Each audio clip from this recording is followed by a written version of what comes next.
Hi, I'm Roby, and this is Pancake, and Pancake wants to know to who I'm talking, so, but he's a bit shy because he doesn't know you, so maybe you will see him later again, because he's always jumping on me, and so on. So, I'm Roby, and since my retirement, I live in Vietnam. Oh yeah, and maybe one more thing, because people always ask me, what is it on your hand? Well, it's brace because the conjunction here, but on this side is very bad and it hurts very much. But it fixed the conjunction and then there's no problem at all. So I'm living in Vietnam and of course I try to speak Vietnamese. Well, I try to learn Vietnamese. But as everybody knows, Vietnamese is very difficult.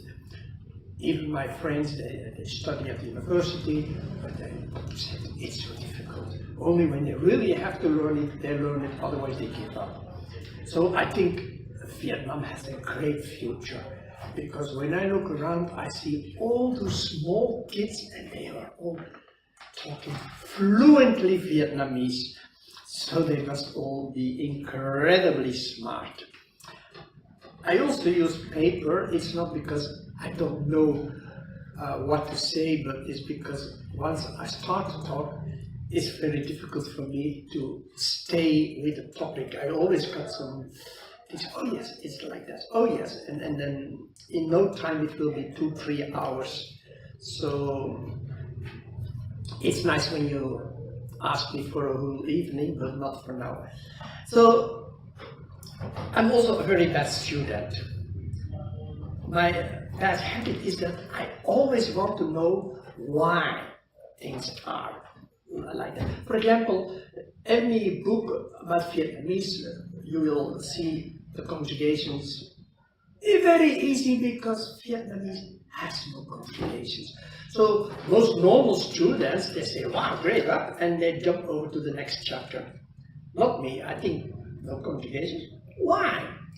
Why don't they have no conjugations? How do they do that then?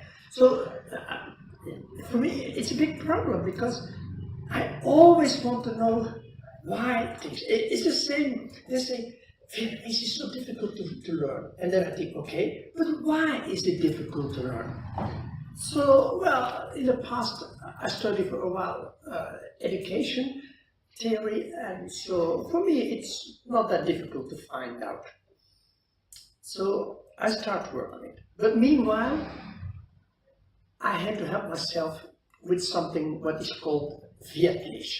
It's a combination of Vietnamese and English. For example, when you say, Tôi không understand. Then I use 3 languages.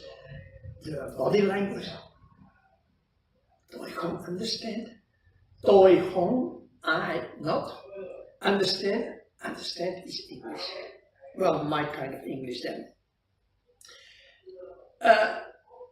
The Vietnamese dictionary has a lot of this kind of lines and also a lot of other things because the Vietnamese culture is so incredibly interesting. When you come in Vietnam, then you think, wow, this is Vietnam, this is so great. Among expats, Vietnam has one of the highest score. Everybody wants to live and to work in Vietnam. But there are many strange things, there are many logic things, but they're not always logic for us. For example, in Vietnam it's often raining, and it's raining really, really very hard. That's why people wear short pants and slippers, because you start and then there's so much rain, enough rain for a whole day, but it comes down in only 10 minutes. And then the water on the street goes like, well, it's no problem. Motorbikes, they just drive through the water, they can drive underwater, it's no problem. But when you come home, you will be very dirty, because there's a lot of dirt.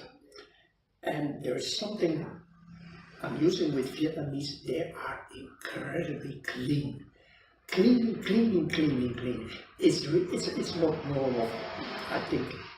For example, when I'm cooking, then I'm cooking, and then I think, oh, I need something from the refrigerator, something fresh, and then I walk to the refrigerator to get some vegetables. Vietnamese, they go to the market, they go for everything to the market, but I'm too lazy for that. And I come back, and then I think, where is my knife? And then I look around, and then my roommate is already cleaning the knife. When you go out to a restaurant, don't look very surprised, but they start immediately to clean the chopsticks, the spoons, the glasses, everything, the whole restaurant. It's cleaning. So when you come with your dirty clothes and full of rain and water, you have to put off your dirty shoes and you put on your in-house shoes. That's logic. We can understand that. But the next thing, they go back outside and then they take the motorbike inside. And when there is something dirty, well, for sure it's a motorbike. It has been driving through a half a meter water and mud. But for us, it doesn't match with the cleaning. But they don't want the motorbike to be stolen, so it's still very, very logic. So there are many of those kind of funny things, very interesting things.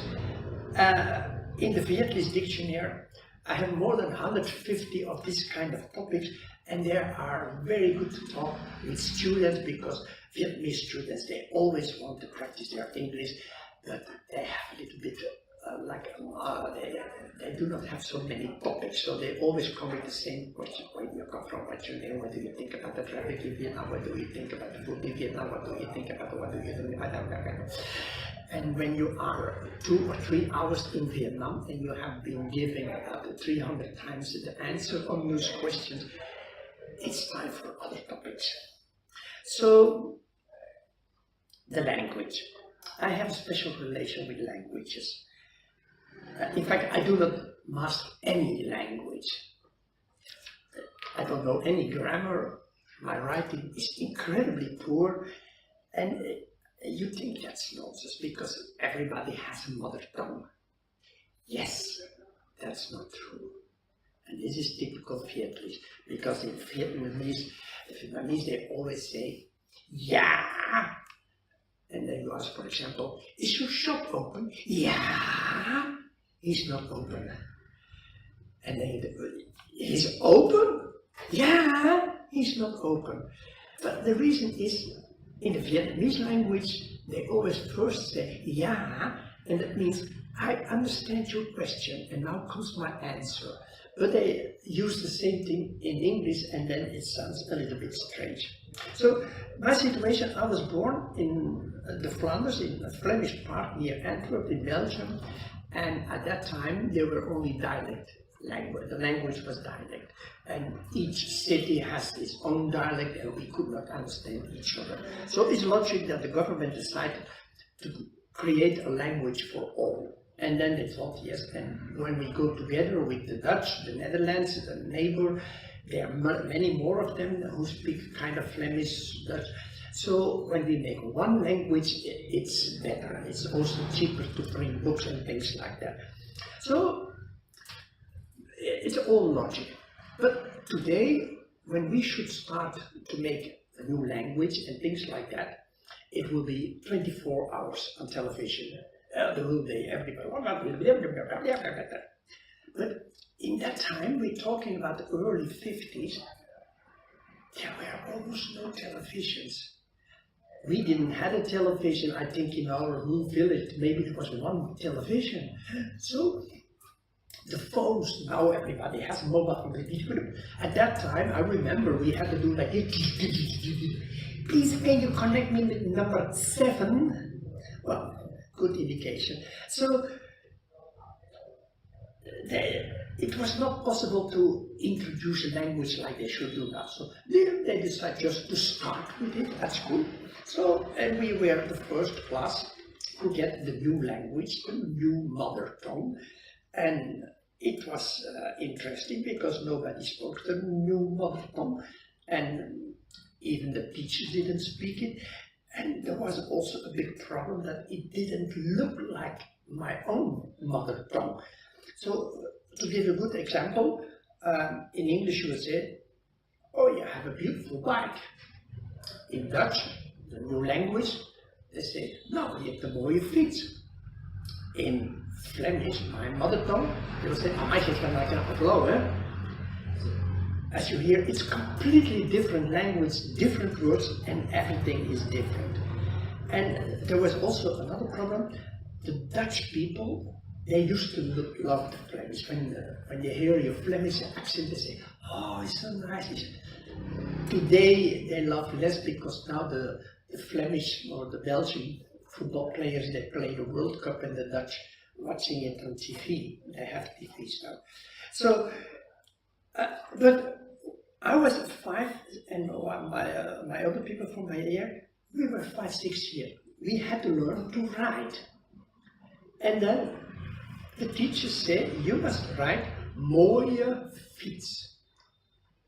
We had no idea what mooi was, what fiets was, but we had to write something. It's a bit like when I say grammar. So to say, for example, mooi is an adverb or an adjective, fiets is an object or subject or something like that. But for us, it sounds like is like vuzuza is like vuzunosa is uzuza. Yeah, we had no idea what they were talking about, and I'm quite sure the teacher also didn't have an idea because it was such a complete new language. And there is also, it's not logic. Later, I tried to learn grammar, but it didn't work because I must have logic. And you can say, okay, an adverb, that is something that you add to a verb. I can understand that, that's logic. And an adjective is something that you add to adjective. But I have no idea what adjective is. But look, in daily life, you do not need adverbs or adjectives or subjects or objects. You only need to know them when you want to learn a new language or you want to write a book. So, why I decided to write a book about learning a new language, yeah, I'm just me, I think. So, 2,200 years ago, the Chinese invaded in Vietnam and ordered the Vietnamese to use the Chinese writing and the Chinese language for the official documents. And that's a bit the same as we had in the Flanders. We suddenly had to learn a complete new language and new writing for official documents. And the Vietnamese, or at least they didn't have to learn the conjugations because the Vietnamese, the Chinese language didn't have that. So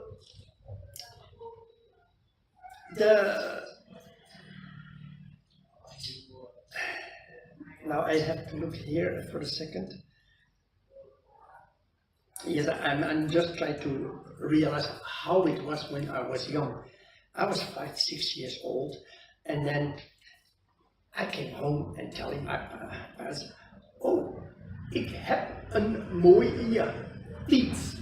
And then my parents, there we go.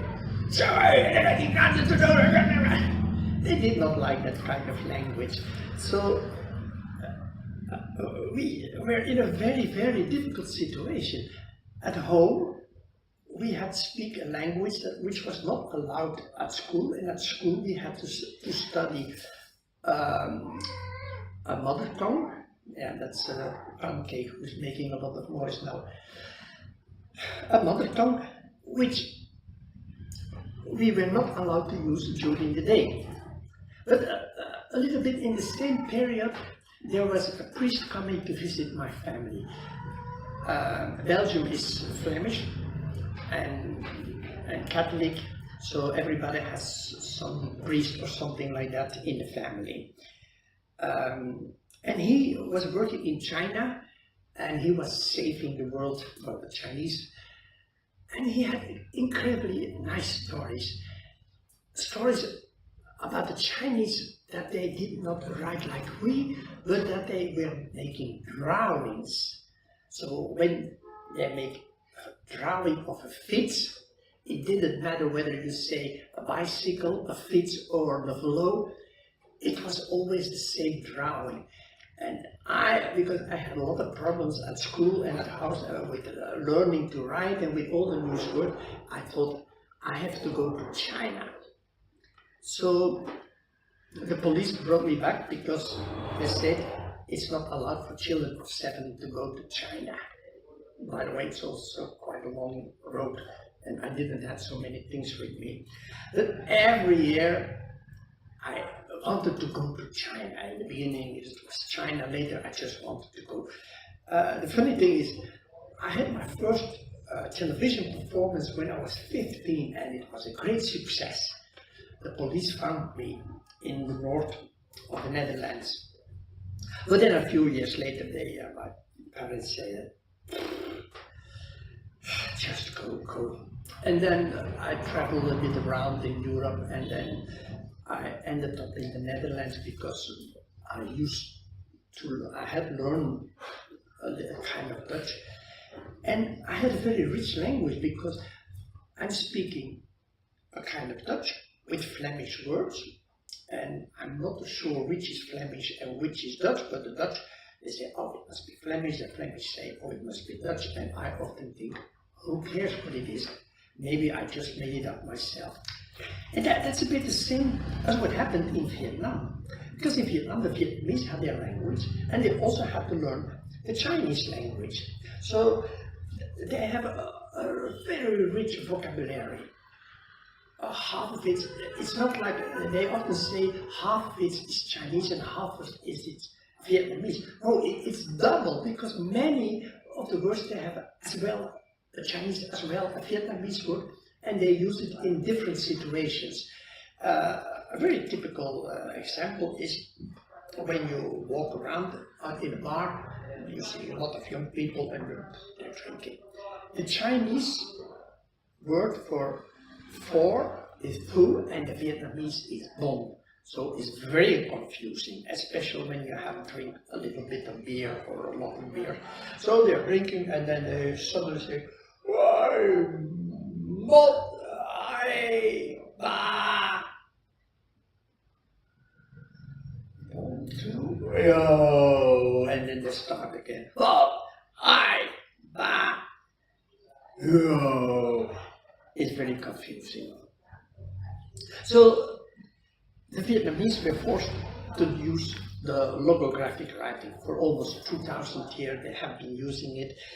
On a certain moment, the Vietnamese developed also a special logographic writing for their own words, for the Vietnamese words. But for 2,000 years, and that's a long time, and logographic writing has its own laws and its own abilities and all those things. And there is people do not always think about how important the writing system is. But you see, about 100 years ago, Atatürk, he decided that Turkey must become more European. And he said, okay, from now on, we will not more use the Arab writing, but we will use the Latin writing. Well, it's not a big problem, because Latin writing as well as Arabic writing, there is the same system but different letters.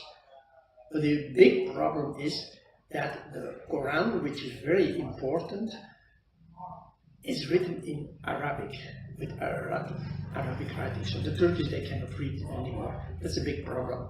So the language is a vehicle for the culture, and it's very important. At the same time that Atatürk was ordering the Turkish people to start use Latin letters, the French thought we can do the same in Vietnam, and they said we cannot read those Chinese, those logographic writings. So we want you to use the Latin writing. And in the 13th century, there was a Portuguese and French priest. They wanted to teach the people some Bible things. Yeah, that's what priests do. And because they wanted to use the Vietnamese language, they did develop a writing system for themselves and for the Vietnamese so they could understand the Bible. But the thing was that the Vietnamese has an incredibly amount of sounds. Many more sounds than there are Latin letters. Even with the use of the diacritic signs, it's not enough. There are too many sounds. So what they did was that when it was important, when you say, for example, ma or ma, well, that's important because the meaning is different. But when you say, for example, Hoan Kim Lake, or you say Hoan Kim Lake, it's only important to understand what you say. But the meaning doesn't change because Hoan Kim Lake doesn't exist. Only Hoan Kim Lake exists, and that's the lake in the center of Hanoi. So in Korea, they had the same problems. They also wanted, in that time, 500 years ago, to get rid of the Chinese writing, the logographic writing. And then they said, listen, King Sejong the Great, he said, we develop a new special writing system, the Hangul, especially for Korean language. And that was made for Korean language. The alphabetic writing was not developed for the Vietnamese language, it was developed for the priests who are using and wanted to promote their Bible. So it's a very big difference. So in my book, I write much more about this whole problem of the diacritic signs and all those things. But just now, it's important. The fact that 100 years ago, when they changed from logographic writing to alphabetic writing, that people didn't realize what the impact this has. And it has a big impact. And because they almost never talk about that. The reason is that logographic writing makes them remember on the Chinese occupation for 2,000 years, and so they have a little bit. Vietnamese has some problems with logographic signs and things like that. You will see that when you're in the traffic they have those specific logographic signs where you have a red thing and then there's a silhouette person who is standing, and then you have a green light with a silhouette person who is walking. Those are typical logographic signs. So Vietnamese do not like that. So they also do not follow those signs, they just have their own system.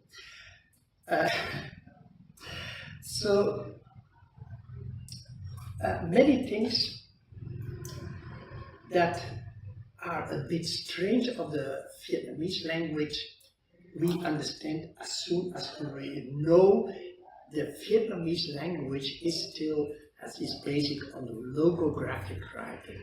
It is not like that the words have their own meaning and that the words have developed in many years and things like that. No, the words, they only describe the sound, how you pronounce the drawings. So you cannot change that, because when you change that, the drawing doesn't change, and so then there is no correlation anymore.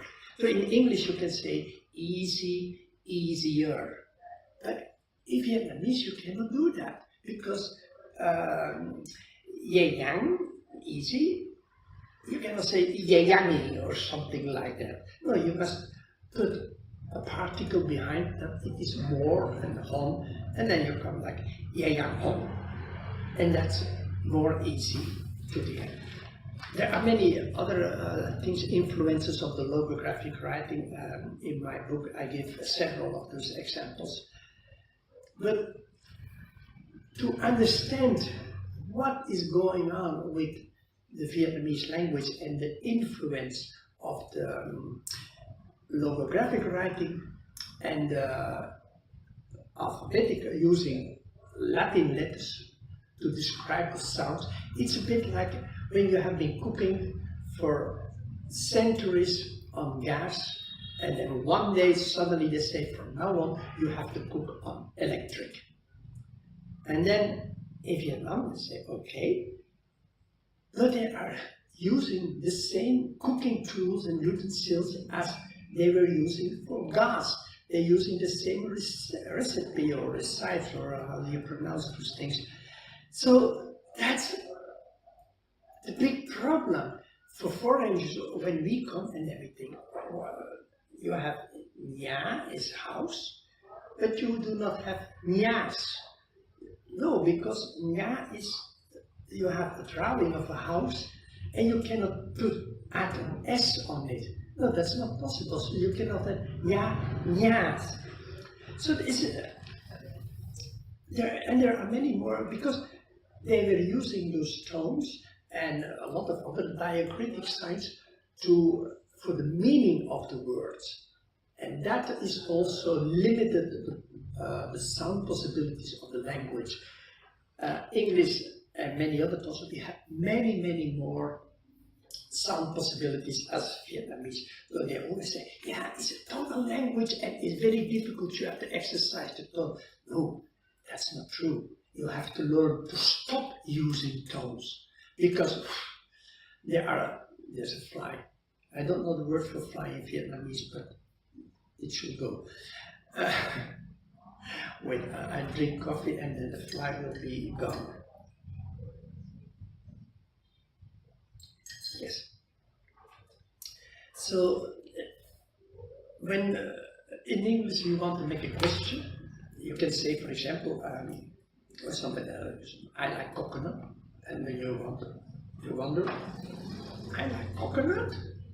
You see, we have a lot of possibilities in the sound as a fly again.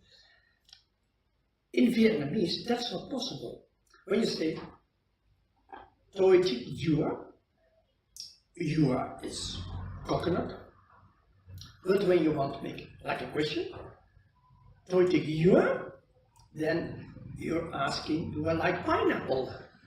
Because a pineapple goes up and a coconut goes down. There's logic. So now we are arrived at the pronunciation. That's also told, oh, it's so very difficult pronunciation, and that's true also. But the Vietnamese pronunciation is no more difficult than the English. You just go on the internet and find the poem cows, and then you understand that there is almost no language more difficult than the English. Why the Vietnamese is difficult and the pronunciation is difficult has a complete other reason. And because the people who are mostly teaching, they don't know the reason, they don't know those things. They always start with the pronunciation because they say, pronunciation is very important. Yes. Yeah, because without pronunciation you cannot talk with each other. That's true. Pronunciation is incredibly important, just like the roof of a house. Without a roof, there is no house. You have walls, you have a foundation, but it's no house without the roof. And that's exactly the same with pronunciation. Pronunciation is very important, but there is no reason to start with it. There's many reasons not to start with it, and one of the most important reasons is that we learn to distinguish the needed sounds to pronounce during our first 3 years. Later it becomes very difficult. English is a world language. Also in Vietnam and almost all over the world you hear English regularly. So most people do have heard already, even the very young ones, several English sounds. So when they start to learn English, there is no problem to start also with the pronunciation, because they are able to distinguish the sounds and often to pronounce them already. But Vietnamese, although there are several million Vietnamese living abroad, in general, most foreigners who come in Vietnam is the first time they hear Vietnamese. And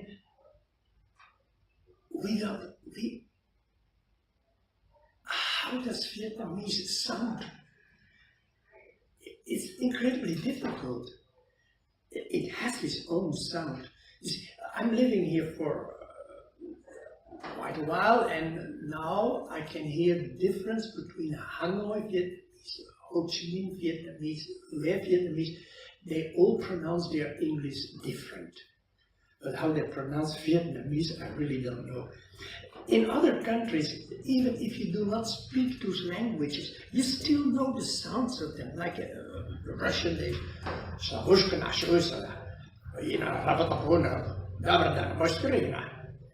or when you go a little bit the other side of that, you end up in Scandinavia, and then and when you come more to the center, then you first come in Germany. Das weiß ich nicht so schön. Das ist doch gar nicht so schön. And then when you come more to French, and or when you go more to the south, then you're suddenly you hear a lot of noise.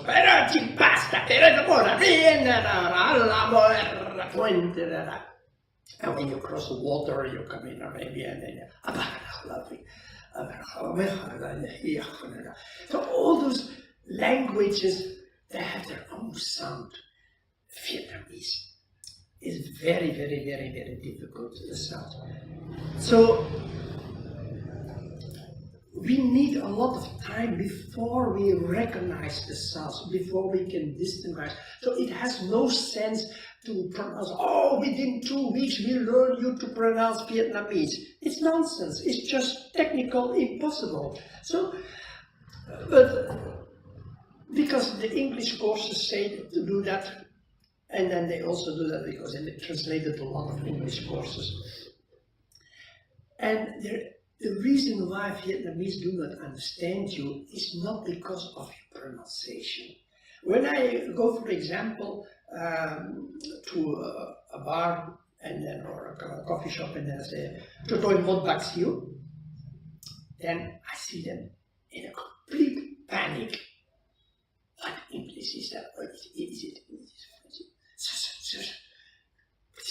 English? And then I repeat, "Totoy mod baks you." Complete panic. They just cannot locate it. So at that time, I changed to Vietlish.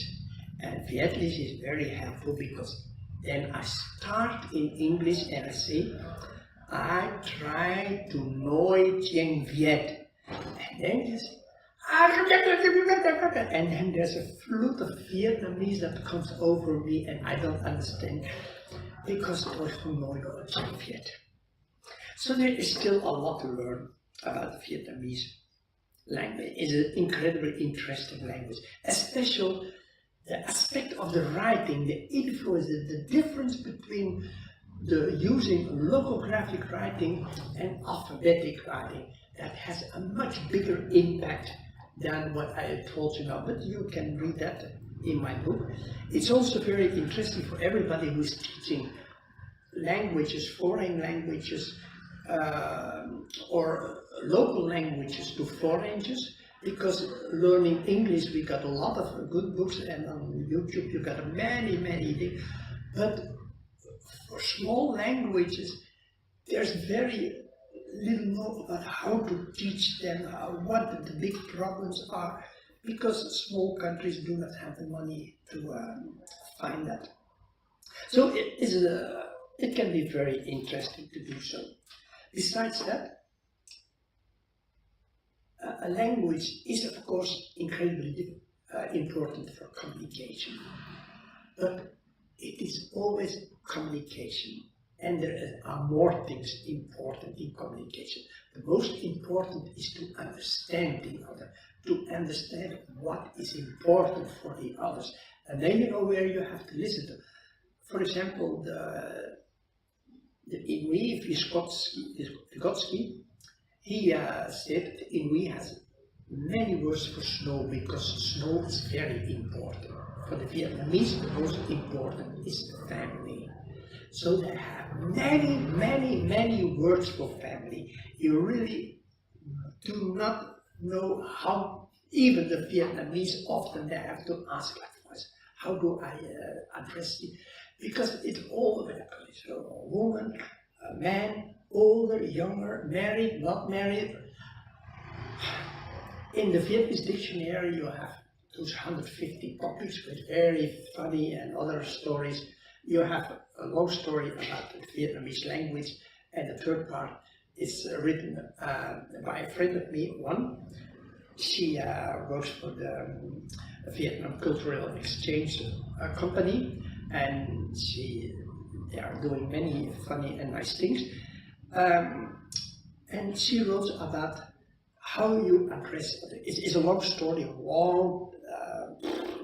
We also make a smaller one. You can make a photo for your thing, and then when you see someone, you can know exactly how to see when you see they are older than me. Oh, now I have to say like this. When you see they are much younger than me, and that's it. So I hope you enjoy this a little bit.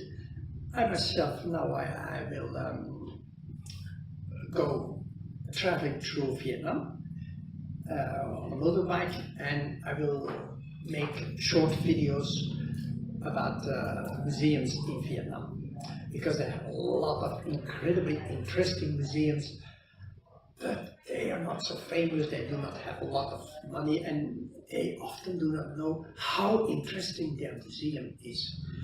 It's very often really interesting. And that's what I want to go and to show.